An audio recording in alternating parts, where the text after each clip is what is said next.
Hello, this is old Claude again, and I'm not coming with a cheery little message here.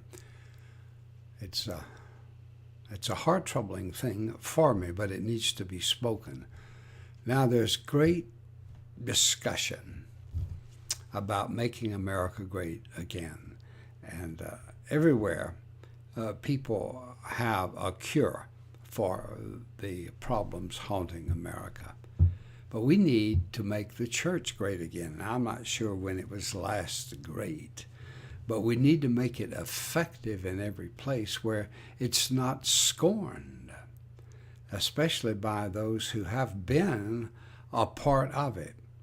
And I think there's one thing, as much as any, that is being so destructive to the church.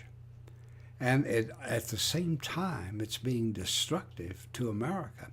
And the church is supposed to be salt and light. And if salt has lost its saltiness, it's fit for nothing but to be cast out and trodden under the foot of man. And we may be approaching that in the church. But I want to talk with you about the problem of fornication. Now, that's sexual relations between unmarried people. Here's what Paul had to say about that in Ephesians, the 5th chapter, verses 1 through 6.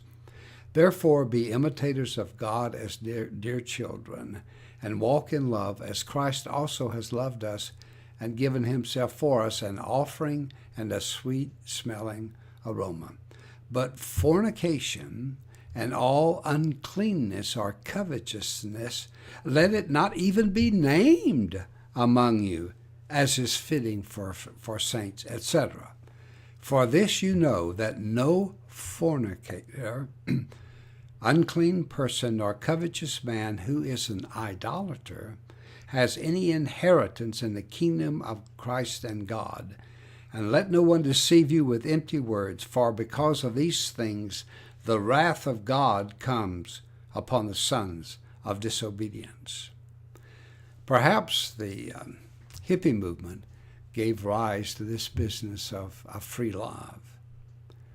And it has gone on to the place now where there are people who are living together and not even thinking about marriage. And this is afflicting the church also.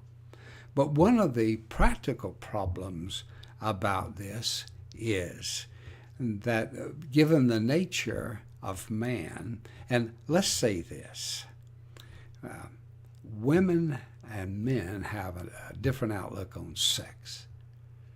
I heard this a long time ago by a school counselor. He said, men will give love to get sex, and women will give sex to get love.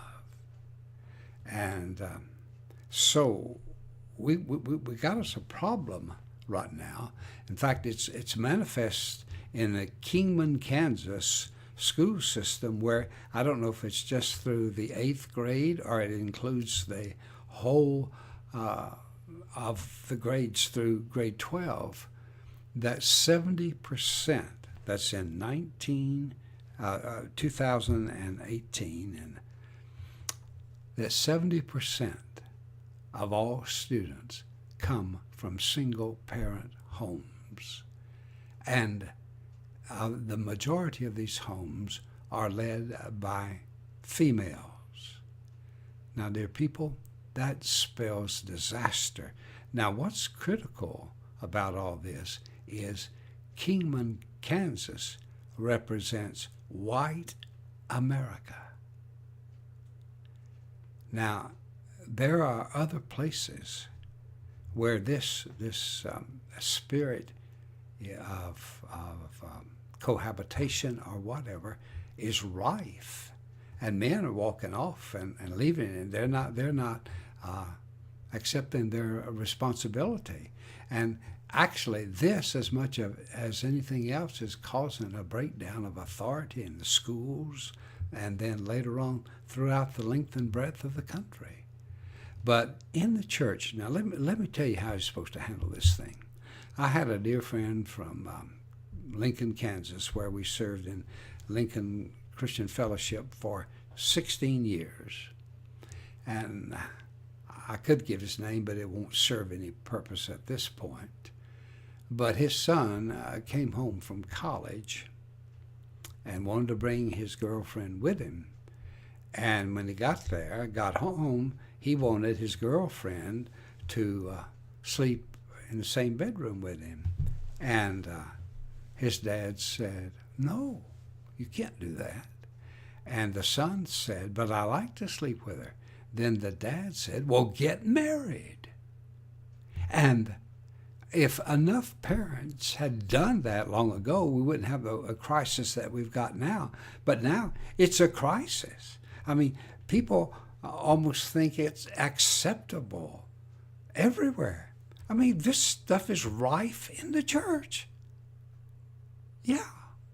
And God doesn't look upon this kindly. Now, here's the thing about it. Now, pastors are going to have to call attention to this. And if pastors don't have the wherewithal, if they don't have the guts or the gumption to say something about this, they're not worthy to be pastors. And they need to be removed, and God will remove them. But God will not long tolerate this kind of thing. As he said with folk just before the flood, he said, "My spirit will not always strive with man." And you can be sure God isn't going to wink at this, even though we've not had the gumption to deal with it. So I'd say to all of us as parents and grandparents, it's time to toughen up. And if some family member is living in a illicit sexual relationship, or if they're fornicating, then you tell them to stop it. Or if you have any say-so about where they live, you can say, "Get out." And in the church, we want to welcome people in who are mixed up about their sexual orientation. But anyway, we don't leave them that way. And if we got people in the church who are living together, then the deacons or whoever, the pastor, somebody needs to say to them, you either get married or you get out. And in some places, this is called tough love. It's better that they experience tough love than that they lose their souls forever. So, dearly beloved, let's be about the business of recapturing the church for the honor and glory of our great King. Amen.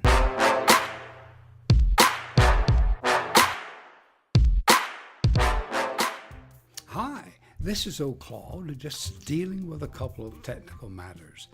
Number one, I want to thank you for watching. I appreciate it. Then, I'd appreciate it if you would take the time to like or subscribe. And then, if you were feeling real radical, you might comment and let me know your thoughts. Blessings on you.